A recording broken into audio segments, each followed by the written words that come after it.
Hey everyone, welcome back and thanks for joining me for another episode of my Middlesbrough career on FIFA 15. Now, as you know, our first competitive game of the season was in the Capital One Cup first round against Preston North End, which Middlesbrough came out on top as 1-0 winners. And it was vital that we did win that game, because just imagine if I'd have lost that, the first competitive game of the season in the Capital One Cup as well. I suppose it's not even worth thinking about. But anyway, we have been drawn against York in the second round. If we could win here, going into the third round could potentially mean that Middlesbrough could come up against a top Premier League side, someone like Chelsea or Manchester United. Imagine that. Yes, it would be an immense challenge for Middlesbrough with the team that I've got at the moment. But, you know, I give it my best shot and see what come up. I mean, I want to, as I've said in the first episode, I want to make Middlesbrough into that bogey team that almost all the top sides thought, oh my god, we got Middlesbrough again. I don't want to play against them because they're always a tough side to get a result against. So that's my aim, as well as getting Middlesbrough back into the Premier League, of course, with this career mode on FIFA 15. Now, we had a great break here. Loftus-Cheek just dinking the ball over the top there to Fossen, who started this game instead of Kike. I know I've got Bamford as well available, but at the moment, with these first few games of the season, for me it's just like the feeling out process, getting to grips with the team and the players, who plays best where and who's better and who should be getting first team spot and so on. And it was also an opportunity, this game against York, to shuffle the pack, rotate a few players, especially those who may not make the starting lineup as much throughout the season in important games. Plus, it was also an opportunity for them to show what they're made of, show their worth and why they deserve to get a first team spot. Now, just inside the second half, I managed to break down the York defence, which was so solid in the first half. Not sure what changed come the second, but the goal came from S01E04 thanks to that nicely delivered ball from Ledzema. At the time, I was thinking, how on earth did that happen? Because as you saw, the number 5, I didn't quite catch his name, their centre-half for York, he was there. He should have got on the end of that and cleared the danger, but he just let it fall behind, and it was S01E04 that was breathing down his neck and the one that took advantage of that opportunity. We look to make it 2-0 coming up to the hour mark. Fossen charging into the box went a bit too far, but I could see Clayton catching up and in space. But instead of going for the irresistible shot, he was unselfish and gave the ball to Ledbetter, who did absolutely nothing with it. So the game still stood at 1-0 to Middlesbrough with full time fastly approaching, and for a split second I thought they had found a way through and found that equaliser, which I think would have took this game into extra time, because not many chances were created from either team in this game. But we held in there, we dug our heels in and came away with just a 1-0 win. Just 2 goals in 2 games in the Capital One Cup, but it doesn't matter, we got the result. We're into the third round, and we could now potentially face a Premier League team, whoever that may be. You're just going to have to stay tuned to find out who that is. But take a look at this headline. Delight over Parmesan. What a signing he's turning out to be so far for Middlesbrough. He's been something like a wall in goal for Middlesbrough, keeping a couple of clean sheets, and he's made quite a few decent saves. But here you go, folks, we have been drawn against QPR in the third round of the Capital One Cup. Middlesbrough will be making that journey to Loftus Road on the 23rd of September. What a busy month it's going to be for Middlesbrough. It has been so far, even though we're 1 game in. We've got Charlton, Derby and Huddersfield, and I think maybe for that Huddersfield game I'm going to have to shuffle the pack again and maybe not go with too many first team players, because I think we can get a decent result against QPR. I think we can knock them out and go through to the 4th round. But it all depends on me getting the players fit and ready for that midweek fixture against QPR. Now, days removed from that game midweek against York in the Capital One Cup, we were back playing in the Championship, away from home though, against Charlton Athletic. Another team that used to be in the Premier League year in and year out, and over the last couple of years they've been down in League One and recently in the Championship, and they just haven't found that way of getting out and back into the Premier League. 13 minutes gone, Middlesbrough had already made it 1-0 against Charlton Athletic. Certainly wasn't the start that they was hoping for. The goal coming from Kike. It wasn't the best of goals, wasn't the best looking goals as he... I hate that animation, how they shoot when they turn with their body. It's kind of hard to explain, really.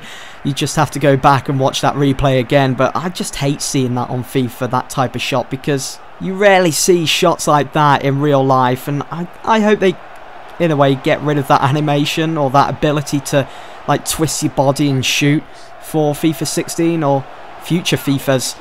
Now, there's been a bit of a pattern developing lately over the last couple of games in the Championship for Middlesbrough, and that's conceding goals as soon as we've gone and scored.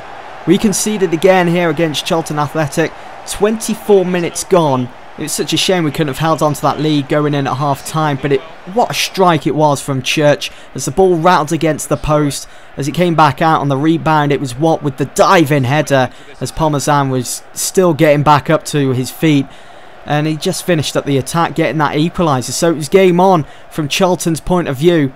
The problem with this game for Middlesbrough was the fact that I was very careless with possession. We were giving away the ball on so many silly occasions, and we could have totally avoided all of the pressure which Charlton were mounted upon us because of those silly moments. And we did concede again. Charlton completely turning the game around just before half time with that strike from Cousins outside the box, and it was just a little bit of luck for Charlton, which saw the ball deflect off a Moreo and go into the back of the net. And we did go on to lose 2-1. Not many highlights for this game, unfortunately. Because of the rain, it was hindering our game. We weren't able to get down to business and perform how I would like to, zipping the ball across the pitch and so on. And I'm not sure about you guys, but I find it difficult when it's raining to actually attack the opposition, to actually get my shots away. I find myself focusing more on possession when it's raining instead of actually attacking.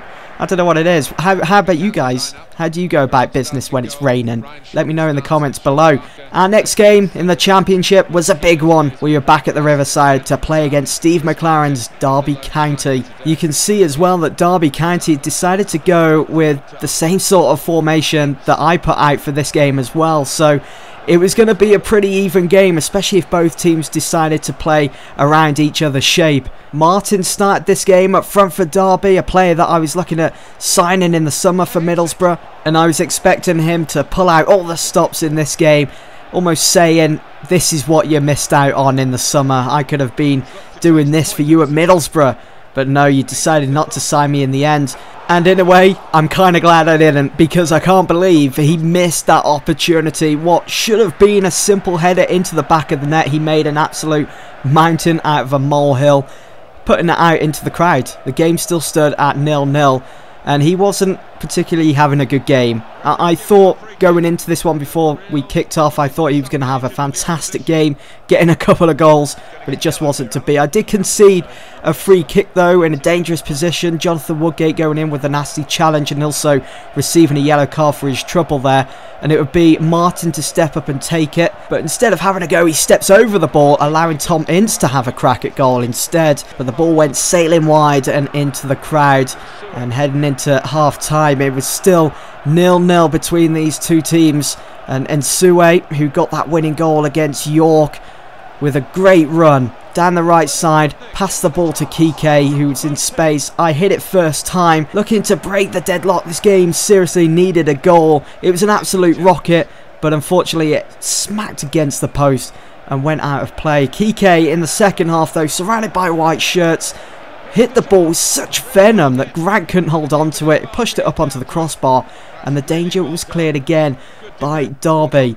It was backs to the wall job for Derby in the second half. We did keep attacking, and new signing Martin Deleu came on to replace Tomlin in that central attacking mid-role. As I mentioned in the last episode, he is a pretty versatile player, so he can fit in there, or he can fit on the left or the right flanks. A bit later on into the second half, Derby County came out of their shell, almost finding a backbone, ready to attack Middlesbrough, but we were having none of it. Challenges, sliding tackles going in, left, right, centre, and it was Jonathan Woodgate that would eventually mop up that spillage of an attack from Derby County. It was a disaster for them, but look at Kike, great vision, catching Nsue, who was onside, making that perfectly timed run. The Derby back four were unable to catch up with Nsue, which meant he was one-on-one with the keeper. I decided to strike just by the penalty spot, and found the back of the net. So it's Middlesbrough 1, Derby 0, but there was still time for Derby to come up with something, maybe get an equaliser. I did hit the ball on the volley with Delu, and I could have swore it took a deflection there, but it went out for a goal kick instead. Now, with not long left of the game, it was just a sit back, chill out, and defend the 1-0 lead that we had until that final whistle was blown, because I knew, because it's FIFA, I knew that if I gave the ball away too cheaply, Derby County would make us pay and go and get an equaliser. But we held in there right up to the end to secure those 3 points to add to the board. A decent performance. We stayed persistent when attacking in the first and for the part of the second half, and we did get that one goal that we were seeking. And with that, guys, I end it there for this episode. Hope you've enjoyed, and I'll see you all in the next one.